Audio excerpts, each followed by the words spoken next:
അപ്പോൾ അതാ ഒരു ഹെൽത്തി ബ്രേക്ക്ഫാസ്റ്റ് ഉണ്ടാക്കാൻ പോയിട്ട് അതിന് പാനൊക്കെ അടുപ്പത്ത് വെച്ചിട്ടുണ്ട്. അപ്പോൾ അതിൻ്റെ അകത്തോട്ട് ഓയിൽ ഒഴിച്ച് നമുക്ക് വെളിച്ചെണ്ണ സൺഫ്ലവർ ഏതെങ്കിലും ഒഴിക്കുക. നമുക്ക് അതിൻ്റെ അകത്തോട്ട് ഉഴുന്ന് പരിപ്പും ഇട്ട് പരിപ്പും കൂടി നന്നായിട്ട് വറുത്തെടുത്തിട്ട് പകുതി സവാള, 2 പച്ചമുളക്, പിന്നെ ക്യാരറ്റ്, കാബേജും ഇട്ട് മല്ലിയില ഇട്ട് ആവശ്യത്തിന് ഉപ്പും കൂടി ഇട്ട് നന്നായിട്ട് വാട്ടി കഴിയുമ്പോൾ അത് വാടിക്കഴിയുമ്പോൾ നമുക്കൊരു 100 ഗ്രാം ഗോതമ്പ് പൊടിയും കൂടി ഇട്ട് നന്നായിട്ട് ചൂടാക്കി എടുക്കട്ടെ. ഗോതമ്പ് പൊടി അത് ചൂടായി കഴിയുമ്പോൾ വേറൊരു പാത്രത്തിലോട്ട് വാർത്തി വെക്കുക.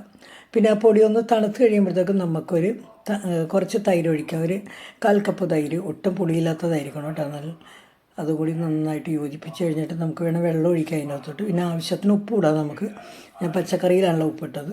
പിന്നെ നമ്മൾ ഏറ്റവും ലാസ്റ്റ് ഇടുന്ന സാധനം കേട്ടോ ബേക്കിംഗ് പൗഡർ. അതും കൂടി ഇട്ട് നന്നായിട്ട് ബീറ്റ് ചെയ്യുമൊന്നും കൂടി. പിന്നെ അധികം നേരം വെക്കേണ്ട ആവശ്യമൊന്നുമില്ല കേട്ടോ. പെട്ടെന്ന് ഇഡ്ഡലിത്തട്ടിലോട്ട് കോരി ഒഴിക്കുക നമുക്ക് കേട്ടോ. ഒരു 10 മിനിറ്റ് വേവിച്ചെടുത്താൽ മതി. ഇപ്പോൾ നമ്മളെപ്പോഴും അരിയുടെ ഇഡലിയൊക്കെയല്ലേ കഴിക്കണം, ഉഴുന്ന് കരച്ച്. അപ്പോൾ ഇത് ഉഴുന്നൊന്നും ഇറക്കണില്ല. ഗോതമ്പ് പൊടിക്കകത്ത് നമ്മൾ ഈ പച്ചക്കറികളാണല്ലോ ഇടുന്നത്. പച്ചക്കറി ഏത് വേണമെങ്കിലും ഇടാം. ഞാൻ 2 സൈസ് ആയിട്ടുള്ള കേട്ടോ. ഒരു 10 മിനിറ്റിനുള്ളിൽ വെന്ത് കിട്ടി നല്ല സോഫ്റ്റ് ഇഡലിയാണ് കിട്ടിയേക്കണത്. അപ്പോൾ ഇതിൽ നമുക്ക് ചട്നി അല്ല സാമ്പാർ എന്തെങ്കിലും ഒക്കെ കൂട്ടി നമുക്ക് കഴിക്കാം. അപ്പോൾ ഇത് കണ്ട് ഇഷ്ടമായ എല്ലാവരും ഒന്ന് ഉണ്ടാക്കി നോക്കണം. ഇഷ്ടമായ എല്ലാവരും ഒന്ന് ലൈക്കൊക്കെ ചെയ്തേക്കണം. ഞങ്ങളെല്ലാവരും ഇത് കഴിച്ചു നോക്കി. എല്ലാവർക്കും ഭയങ്കര ഇഷ്ടപ്പെട്ട. പിള്ളേരൊന്നും അങ്ങനെ കഴിക്കാത്തതുണ്ട്. അപ്പോൾ പിള്ളേർക്കൊക്കെ ഇത് ഭയങ്കര ഇഷ്ടമായിട്ടുണ്ട്. അപ്പോൾ എല്ലാവർക്കും ഇഷ്ടമാവട്ടെ. ഉണ്ടാക്കി നോക്കും എല്ലാവരും.